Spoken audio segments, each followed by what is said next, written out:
And here we go again, game 2. Oh, right. We're not on that team anymore. Oh, yeah, well. Okay. So, yeah, we're just going to get transferred with. Okay, fair enough. You got confused, my friend. Yes, a little bit. But here we go with the lineups. Changes. The T71 was put in favor of having another, instead of a scout, having another tier 8.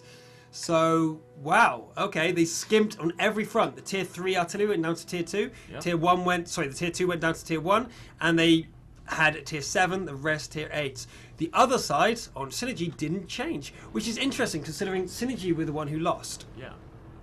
Maybe they just thought, if we just use our 5100 a little bit better, we could have won this, because they could.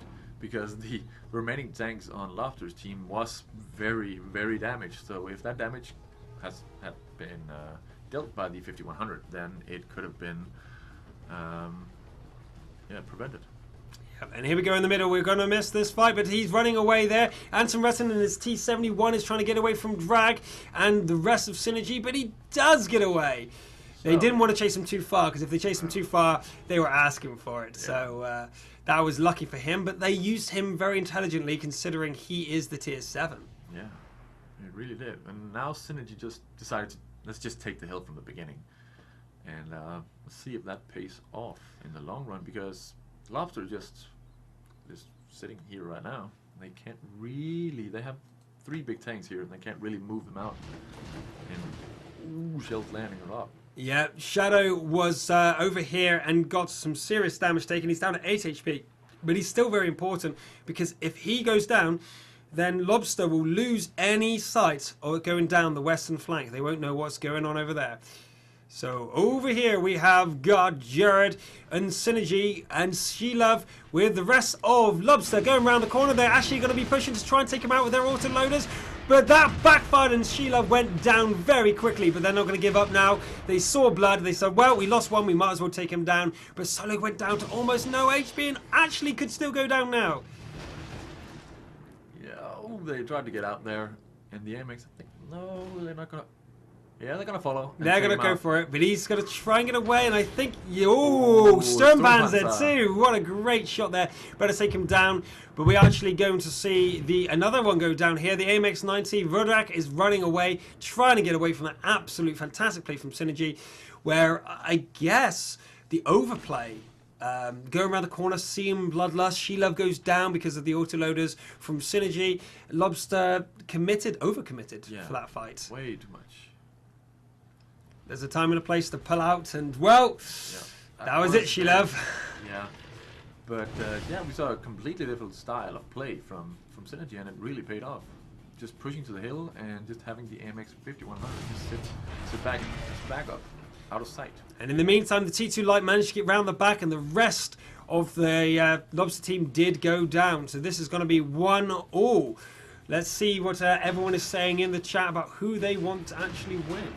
Are we getting people who want to see Lobster win, or Synergy? Have we got many fans in the audience for either team, or are you all new watchers to this? Ooh, getting chased by T1, can't penetrate the American tank. T69, you can get rammed, take some damage.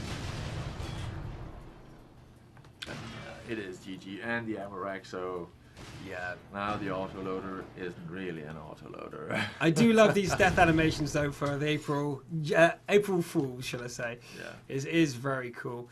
And there we go. We do see the end of this battle, and I just did something silly.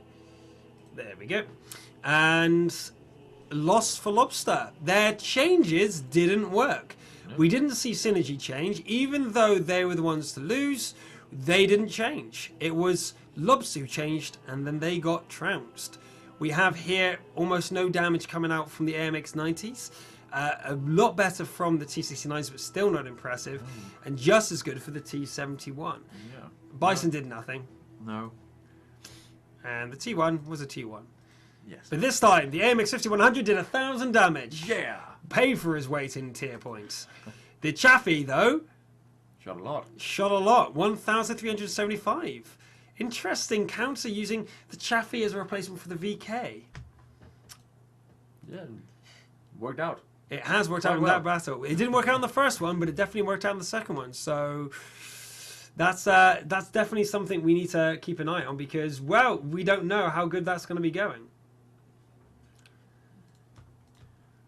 Yeah, they might be thinking about changing a little bit, but it doesn't look like it. Well, Lobster's gone back to the original lineup now.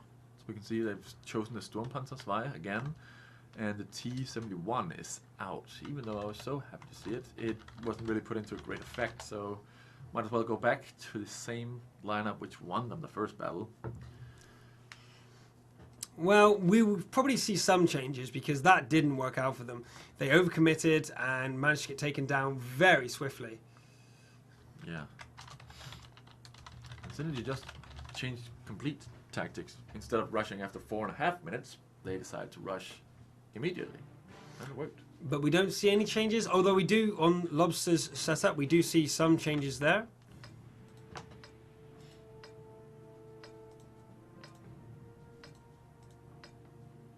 And Synergy just won a match, so Oh, yes. they should be awarded with one.